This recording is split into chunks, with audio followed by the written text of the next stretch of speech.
A gente fala agora sobre a atuação de facções criminosas nas disputas eleitorais em cidades do interior do Brasil. No município de João Dias, no Rio Grande do Norte, o candidato à reeleição, Marcelo Oliveira, foi assassinado por um grupo político ligado ao PCC. A combinação de dinheiro e poder atrai facções criminosas.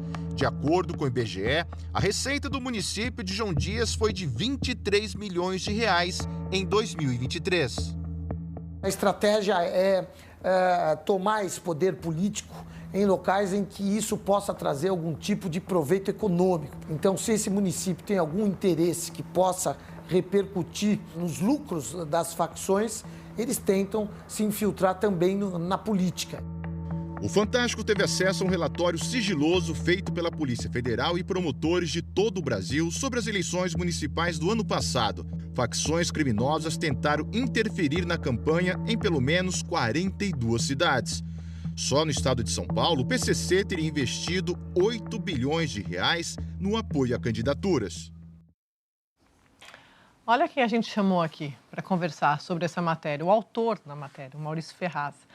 Maurício, boa tarde. Eu encontrei com o Maurício outro dia lá na festa da Globo, 60 anos, eu falei, aí ele falou, finalmente, pessoalmente, falei, Maurício, eu sou muito sua fã. Coisa que eu mais amo quando você vai ao estúdio para explicar essas suas matérias maravilhosas. E nem sabia dessa que estava por vir. Então, estou muito feliz de estar aqui de novo, meu amigo. Boa tarde para você. Queria que você falasse um pouco desse relatório que, segundo o que se apurou, mostra que esses grupos criminosos tentaram interferir na campanha em pelo menos 42 cidades. É isso? É isso. Boa tarde, Sadi. Boa tarde a todos. Sempre um prazer participar do Estúdio I. É o seguinte, Sadi, você vê, essa cidade tem 2.000 habitantes e 2.700 eleitores. Fica, só para ter uma ideia, nós gastamos 11 horas saindo aqui do Recife para chegar nessas cidades. Pra você ter uma ideia, a distância.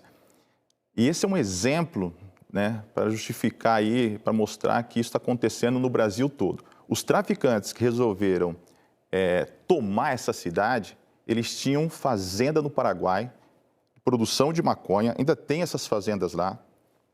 2 eram procurados pela Interpol e acabaram morrendo no confronto com a Polícia Civil numa operação. E o engraçado, e que é tão maluco até, que eles, mesmo foragidos, mesmo procurados pela Interpol, participavam da campanha.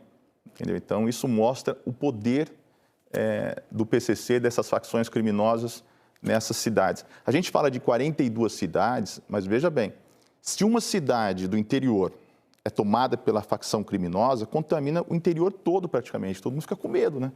Fala, olha que situação. Então, eles, nesse caso específico que a gente mostrou, o que eles fizeram? Queriam tomar a cidade, colocaram a irmã para ser vice, daí fez um acordo com o prefeito, com o Marcelo, teriam dado R$500 mil para ele renunciar, ele não renunciou, ele renunciou, depois voltou, denunciou, aí teve esse esquema para matá-lo. Foram 7 pessoas que participaram da execução e todos do PCC. Sobre o relatório que a gente está falando agora há pouco, a gente teve acesso, olha só, cita assim 5 eixos da organização criminosa, tanto o PCC como o Comando Vermelho. Ó. Imposição normativa, né? O que significa que as facções criaram normas locais. São os criminosos que indicam quem pode ou quem não pode participar de uma campanha. Aí você tem um controle de recursos, que é o financiamento das campanhas com o dinheiro do crime. A zona de silêncio, né? O próprio nome já diz, quer dizer, em algumas regiões existe o silêncio absoluto. Você não pode falar para que candidato você está trabalhando, você não pode fazer essa campanha. E tem a redefinição cultural, que eles jogam dinheiro do crime nos eventos culturais, e o domínio territorial, que o PCC e o Comando Vermelho impuseram taxas, inclusive, para campanhas em periferias. Isso aconteceu no norte e em algumas cidades do Rio de Janeiro. Então, isso mostra como isso vem crescendo e precisa, de alguma forma, ser combatido, né? Deixa eu fazer uma pergunta, porque é um relatório conjunto, né? MP e polícia. Isso eu entendi bem, feito no ano passado, mas você, na sua apuração, sentindo os próximos passos, as autoridades estão preparadas para coibir isso para o ano que vem? Olha, Sadia, eu sou um pouco pessimista, assim, eu não consigo enxergar hoje. Nesse caso de João Dias, foi um trabalho feito pela Polícia Civil, um trabalho sério que conseguiu, mas para isso teve que prender alguns policiais militares, que faziam escolta, faziam uma milícia ali no interior para esse prefeito. Então, você vê a situação, quer dizer, quando você tem agentes que deveriam combater, né, a criminalidade envolvido nesse tipo de esquema. Eu sou um pouco pessimista. Hoje eu não consigo enxergar nenhuma ação, tanto do governo federal, governo estadual, municipal, assim, capaz de combater esse tipo de crime. O relatório diz que precisa, sim, ter tem que ter uma ação robusta, de inteligência, mas o que a gente... Olha, eu cubro essa área, estou na Globo há 25 anos, venho cobrindo o PCC, Comando Vermelho há 20 anos. Só vem aumentando isso aí, entendeu? Então, eu não consigo enxergar hoje uma ação para frear esse tipo de situação, esse tipo de crescimento nessas cidades. E outra, estou falando do interior, mas você pega o estado de São Paulo, por exemplo, a própria Polícia Civil fez um levantamento que é suspeito que eles gastaram 8 bilhões de reais, em 8 bilhões, criaram até bancos para financiar campanhas e candidaturas. Maurício, é o Otávio Guedes. Que bom que a Sadia está entrando no fã-clube do Maurício, entidade da qual eu sou presidente, entendeu? Não, sempre fui, o que eu disse. Foi, né? Só que agora eu comuniquei pessoalmente, né, para ele. Agora é carteirinha, tá. Maurício, eu sempre me questionei assim, aqui no Rio de Janeiro, o Jogo do Bicho tinha políticos, né, pagava para políticos. Ele queria também, principalmente, prestígio, informações privilegiadas, interferência no poder judiciário. O patamar subiu, ou seja, estamos em outro degrau. Essas facções agora já querem tomar, por exemplo, quando não é eleição legislativa, é no executivo, por exemplo, participar de licitação em Secretaria de Saúde, Transporte, etc.? Isso é muito claro, né, Otávio? Assim, eu já fiz reportagem na Grande São Paulo, até São Paulo teve a história dos ônibus, das empresas de ônibus. Fiz na Grande São Paulo 2, 3 cidades que o PCC era dominando o lixo, dominando a questão da saúde.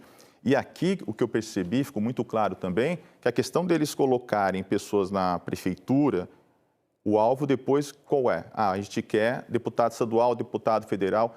Então, você imagina, são 42 cidades, né, que esse relatório mostra. Eu estou falando 42 cidades, mas envolvidas com o PCC e Comando Vermelho.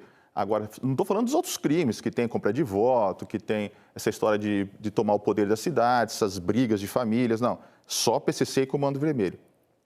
Se eles dominam isso, aí da prefeitura resolve se candidatar a deputado estadual, deputado federal, onde nós vamos chegar com isso, entendeu? Onde nós vamos chegar?